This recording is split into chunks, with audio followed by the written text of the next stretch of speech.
إن الحمد لله نحمده ونصلي على رسوله الكريم أما بعد أعوذ بالله السميع العليم من الشيطان الرجيم بسم الله الرحمن الرحيم الذين ينفقون أموالهم في سبيل الله ثم لا يتبعون ما أنفقوا منا ولا أذى لهم أجرهم عند ربهم ولا خوف عليهم ولا هم يحزنون قول معروف ومغفرة خير من صدقة يتبعها أذى والله غني حليم۔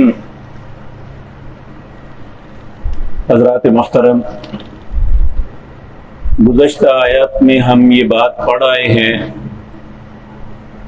کہ دنیا اللہ رب العزت کے راستے میں مال کو خرچ کرنا یہ کوئی گھاٹے کا سودا نہیں، بلکہ انسان کے لیے یہ ایک نفع مند سودا ہے۔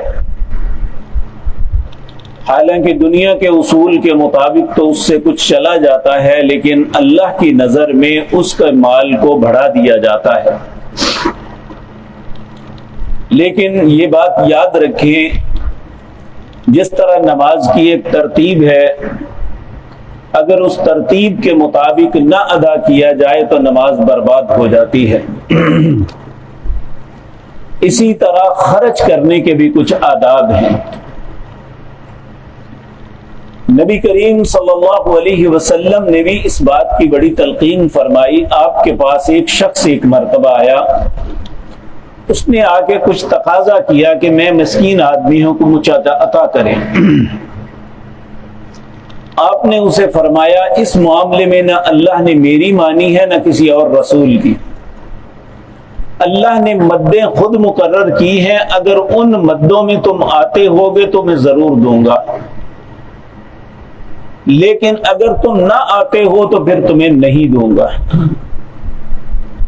اور ایک بات اور ذہن میں رکھیں کہ انسان جو بھی عمل کرے، کسی سے اگر محبت کرتا ہے یا نفرت کرتا ہے، اگر کسی کو کچھ عطا کرتا ہے یا ہاتھ روکتا ہے، اگر یہ سب کچھ اللہ کے لیے ہے تو حقیقتاً اس نے اپنے ایمان کو مکمل کر لیا۔ نبی کریم صلی اللہ علیہ وسلم کا ارشاد ہے من احب للہ وابغض للہ واعطى للہ ومنع للہ فقد استکمل الایمان۔ جس نے کسی سے محبت کی تو اس لیے کہ اللہ اس سے محبت کرتا ہے، اگر کسی سے نفرت کی تو اس لیے نفرت کرتا ہے کہ اللہ اس سے نفرت کرتا ہے اس کے گناہوں کی وجہ سے۔ العیاذ باللہ، اللہ ہم سب کو اپنی پناہ میں رکھے۔ وَأَعْطَى لِلَّهِ، اگر کسی کو عطا کرتا ہے تو اللہ کا حکم مانتے ہوئے کہ اس کو دینا چاہیے۔ وَمَنَعَ لِلَّهِ، اگر کسی سے ہاتھ روکتا ہے تو اس لیے کہ اللہ نے مجھے اجازت نہیں دی۔ فَقَدْ اسْتَكْمَلَ الْإِيمَانَ، نبی مکرم صلی اللہ علیہ وسلم نے ارشاد فرمایا اس نے اپنے ایمان کو مکمل کر لیا۔ آج جو دو آیات آپ کے سامنے پڑھی ہیں، اس میں اللہ رب العزت فرما رہے ہیں الذین ينفقون اموالهم فی سبیل اللہ، وہ لوگ جو خرچ کرتے ہیں اپنے مالوں کو اللہ کے راستے میں۔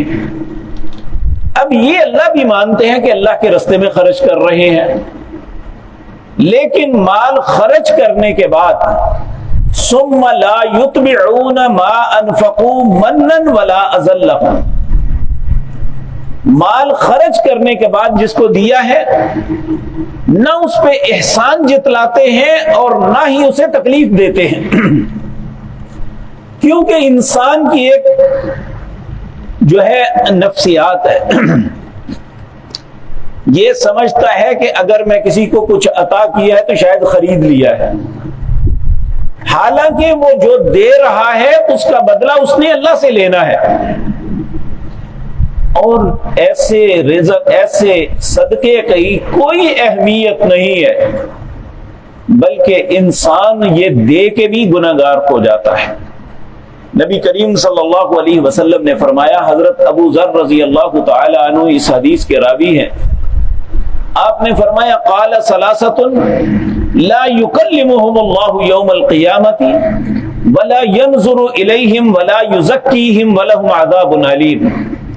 3 لوگ ایسے ہیں قیامت کے دن اللہ ان کے ساتھ کلام نہیں کرے گا.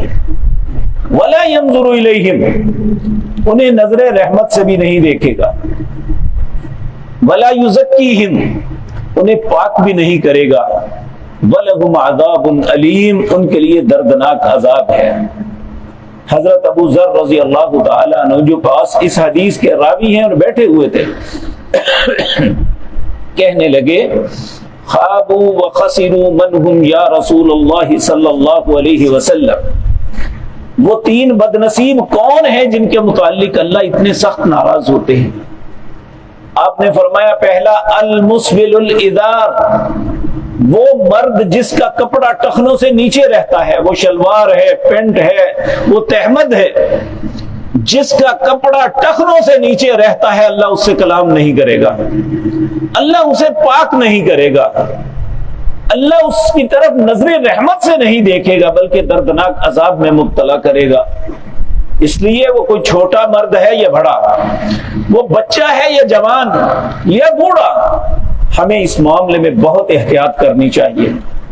دوسرا المنان, وہ شخص جو احسان جتلاتا ہے, کسی کے ساتھ بلائی کی ہے پھر اسے میں فلاں وقت تمہیں یہ دیا, میں نے فلاں وقت یہ احسان کیا. اب آپ دیکھیں اللہ اتنا کچھ ہمیں ساری زندگی دیتا ہے, کبھی اس نے بھی احسان جتلایا ہے؟ تو اگر 2 ٹکے ہم نے کسی کو دے دیے ہیں تو یہ تو اس لیے تو نہیں کہ ہم اسے احسان جتلاتے رہیں یا اسے تکلیف دیتے رہیں, جہاں وہ بیٹھے اسے بے عزت کریں کہ ساڈیاں زکاتاں کھاندا ہے اور ساڈے سامنے بیٹھا ہے. یہ بالکل ایسا نہیں. اللہ اسی صدقے کو قبول کرتا ہے جس میں نہ احسان ہو اور نہ اذیت دینی ہو. منن ولا اذن, نہ تو وہ کسی پہ احسان دیتا ہے, ولا اذن, نہ تکلیف دیتا ہے. ایسے صدقہ کرنے والے کے متعلق اللہ فرماتے ہیں لہم اجرہم عند ربہم, اس کا اجر اس کے رب کے پاس ہے. ولا خوف علیہم ولا هم يحزنون, وہ کبھی اس بات پہ خوف نہ کھائے نہ غم کھائے کہ اس کا رزق کم ہو جائے گا یا اس کے معاملات ایسے ہو جائیں گے, بلکہ وہ بالکل بے فکر ہو جائے گا. پھر اللہ رب العزت فرماتے ہیں قول معروف ومغفرۃ, کسی کو اچھے طریقے سے یہ کہہ دینا کہ بابا جی معاف کرو, ماں جی معاف کرو, یہ بہتر ہے, خیر بہتر ہے من صدقۃ یتبعها ادا, کسی کو صدقہ دے کے اسے جھڑکیاں دینے سے بہتر ہے انسان اچھے انداز میں اسے کہے بابا جی معاف فرماؤ. اللہ ایسے صدقے کو چاہتا ہی نہیں ہے کہ جو دینے کے بعد احسان جتلایا جائے یا اسے تکلیف دی جائے جس کو دیا گیا ہے. واللہ غنی حلیم, اللہ بڑا ہی بے پرواہ ہے, بڑا ہی بردبار ہے.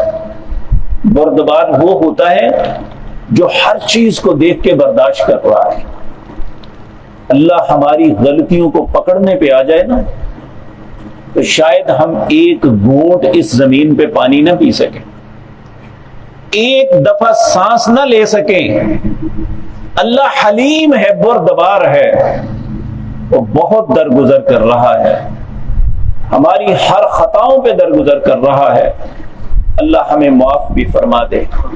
تو اللہ نے فرمایا کہ ایسے صدقے کی ضرورت نہیں ہے. واللہ غنی, اللہ بے پرواہ ہے, بلکہ اللہ ہی غنی ہے, حلیم, وہ بردبار ہے. تو اللہ رب العزت اس کے آگے کچھ باتوں کی نصیحت فرما رہے ہیں کہ اپنے صدقے کو ضائع ہونے سے بچانا ہے تو یہ عمل کرنے ہوں گے. وہ کیا ہے؟ اللہ نے زندگی اور توفیق دی تو انشاءاللہ آئندہ مجلس میں عرض کروں گا. اقول قولی ھذا واستغفر اللہ لی ولکم.